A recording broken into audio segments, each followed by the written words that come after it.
সুপ্রভাত বন্ধুরা, আমি কারণে অকারণে ব্লগের শিপ্রা বলছি।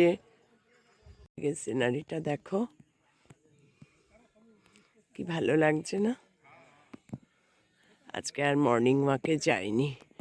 ওয়েদারটা না কাল থেকে খুব একটা ভালো নেই, সেজন্য বারান্দায় বসেছিলাম। তারপর ভাবলাম না, একটুখানি তোমাদের সঙ্গে কথা বলি এখানে একটু হাঁটতে হাঁটতে। এরপরেই তো রওনা গাড়িতে, ব্রেকফাস্ট খেয়েই রওনা দেব। কোথাও আসার আগে যে আনন্দটা থাকে না, যাওয়ার সময় মনটা খুব খারাপ হয়ে যায়। খুব ডেকোরেটিভ গো, প্রতিটা টেন্টের সামনে সুন্দর ফুলের গাছ। টেন্টগুলো মোটামুটি ভালো মেনটেন্ড। এই টেন্টগুলো তো সবসময় তুমি পাবে না। নভেম্বর টু মার্চ 6 মাস এই টেন্ট, এরপরে আবার সব গুটিয়ে ফেলে ওরা। এই জন্যই তো মেনলি এই টেন্টে থাকা। আর এই টেন্টের থেকে সমস্ত সিনারিগুলো সামনাসামনি, ওপর নিচ বেশি হাঁটা করতে হবে না। মহানদীর পাশেই এই টেন্টগুলো। মহানদী তো এখন অনেকটাই জুড়ে চড়া পড়ে গেছে, কিন্তু যেইটুকু জায়গা আছে বিস্তারিত একবারে নদী, আর খুব স্রোত আছে জলের। ভালোই লাগে গো। সবসময় হুড়ি মারি, লাফালাফি, দৌড়াদৌড়ি ভাল লাগে না। এরকম শান্ত স্নিগ্ধ জায়গায় থাকতেও না খুব ইচ্ছা করে। সাতকোশিয়াটা ঠিক সেই রকমই। এত ঘোরাঘুরি লাফালাফি করে শরীর এখন ক্লান্ত হয়ে গেছে। চলো দেখতে থাকো আমার সঙ্গে তোমরা। কালকের ওয়েদারটা ভালো না থাকার জন্য অল্প অল্প বৃষ্টি হচ্ছে আর প্রচণ্ড মেঘলা অন্ধকার, যার জন্য কালকে আমাদের জঙ্গল ট্রেকিংটা আর হলো না। জঙ্গল ট্রেকিংটা হলো না, ওরা বললো যে এই ওয়েদারে জঙ্গলে যাওয়াটা ঠিক হবে না। একেতেই তো জঙ্গলে একটু মানে পাথর টাথর দিয়ে রাস্তা, জলে ভিজে থাকলে আরও একটু উল্টোপাল্টা। মাঝখান থেকে আমাদের জঙ্গল ট্রেকিংটা আর হলো না। যাই হোক, আর কি করব, ক্যানোপি ওয়াকিং হয়েছে আর সবই হয়েছে, সারাক্ষণই ঘুরেছি চারপাশটায়, কিন্তু এই জঙ্গল ট্রেকিংটা আর হলো না। এবার আজকে তো আবার রওনা।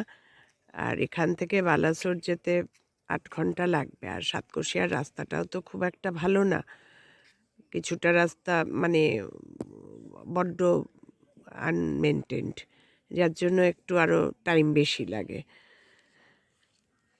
এই দেখো, এবার আমরা ব্রেকফাস্ট করে গুটি গুটি পায়ে রওনা বালাসোরের উদ্দেশ্যে। ব্রেকফাস্ট টেবিল, এই ব্রেকফাস্ট করেই রওনা দেব। উৎমা, পরোটা, ঘুগনি, ডিম বয়েল, মিষ্টি। বাবান খাচ্ছে দেখো, আমার কর্তাও খাচ্ছে। হয়ে গেল খাওয়া।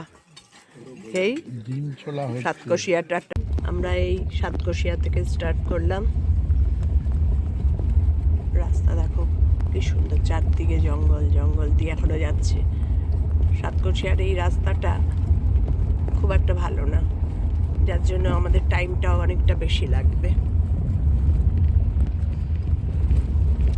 চলো চলতে থাকে আর তোমাদের দেখাতে থাকে কিরম রাস্তা কি। সাতকোশিয়া জঙ্গলের রাস্তা ছেড়ে এখন বালাসোরের রাস্তার দিকে অনেকটাই চলে এসেছি। 1 ঘন্টার মতো জার্নি হয়ে গেল আমাদের।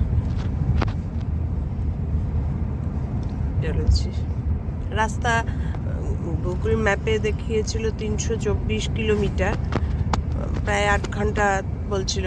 আর রাস্তা খুব একটা 184 কিলোমিটার বলছিল, রাস্তা ভালো না।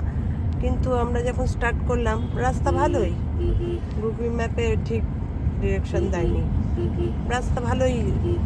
আমরা 1 ঘন্টা যে জার্নি করলাম, 1 ঘন্টার উপর হয়ে গেছে, রাস্তা ভালোই পেয়েছি এখনো পর্যন্ত। দেখা যাক সামনে কিরম পাই। জঙ্গল পার হয়ে এসে গেছি, এখনো বালাসোর পৌঁছতে আরো 1 ঘন্টা 2 বাকি। বৈতরণী নদী পার করলাম।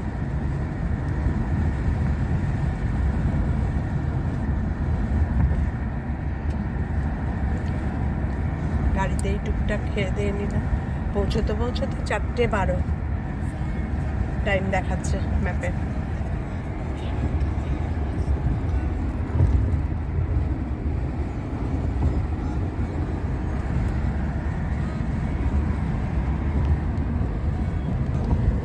বাবানকে দেখো ক্লান্ত হয়ে গেছে।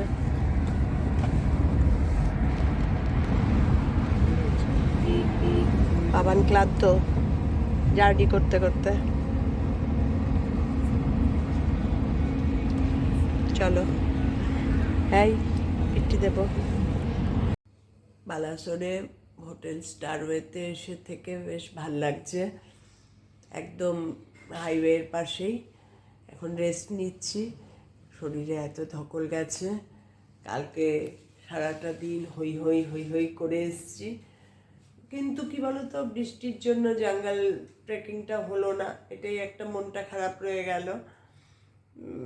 তাও যা দৌড়াদৌড়ি করেছি নিয়ে মহানদীর পাশ দিয়ে, এখন শরীরে পুরো। কালকে সকালবেলায় উঠে আর মর্নিং ওয়াক আর করবো না, কালকে রেস্ট নিয়ে তারপরে ফ্রেশ হয়ে একদম খেয়ে দিয়ে বাড়ির উদ্দেশ্যে রওনা। এখান থেকেও তো প্রায় 5-6 ঘন্টা লাগবে, 5 ঘন্টা তো লাগবেই কলকাতা। আর তার মধ্যে কালকে 26, সব জায়গায় একটু ভিড়ভাট্টা পাবই। দেখতে দেখতে 7-8 দিন বাড়ি ছাড়া। এখন মনে হচ্ছে কতক্ষণে বাড়ি পৌঁছবো, বাড়ি যাবো এখন। কালকে তো আরো মজা হবে, আর সেই দিনে আমাদের ফেরা। আর যদি আমরা ঘুরতেই না যেতাম তাহলে একটু পার্কে তো যেতাম। এই যদি ঘুরতে না যেতাম তাহলে একটু নিকো পার্কে তো যেতাম। এবার আর ডিনার এখানেই করব, ডিনার করে একদম রেস্ট। আজকে তাড়াতাড়ি শুয়ে পড়ব।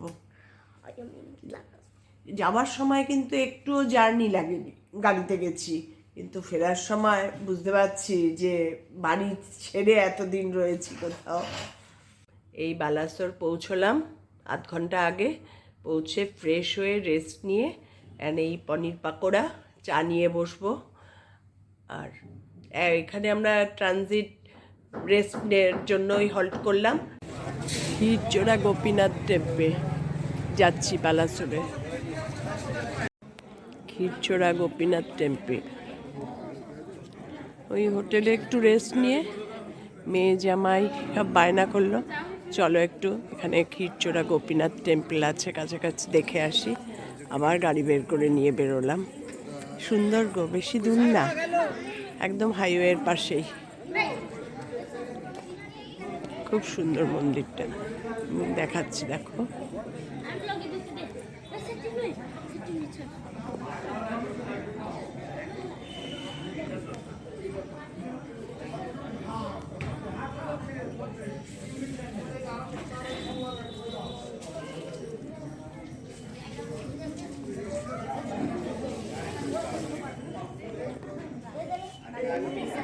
মন্দির 10টা পর্যন্ত খোলা থাকে। ভালোই ভিড় হয়েছে দেখো।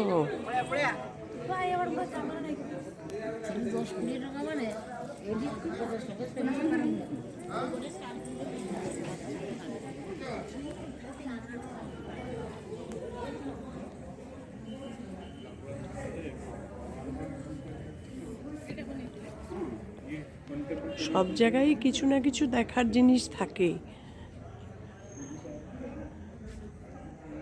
কতটা আর জানি আমরা। এই হল্ট করলাম বলে ক্ষীরচোরা মন্দিরে আসা হলো। ঠাকুরের কত রূপ সেগুলো পুরো এক্সপ্লেন করে দেওয়া। ডিনার শুরু করে দিয়েছি হোটেলেই, chilli chicken, fried rice, salad. এই ডিনার করেই এখন আজকে আর পাচ্ছি না, এবার শুয়ে পড়ব। আজকের ব্লগটা এই পর্যন্তই। ভালো লাগলে লাইক করে দিও, শেয়ার করে দিও। তোমরা সবাই ভালো থেকো, সুস্থ থেকো। আবার দেখা হবে কাল সকাল থেকে। টাটা।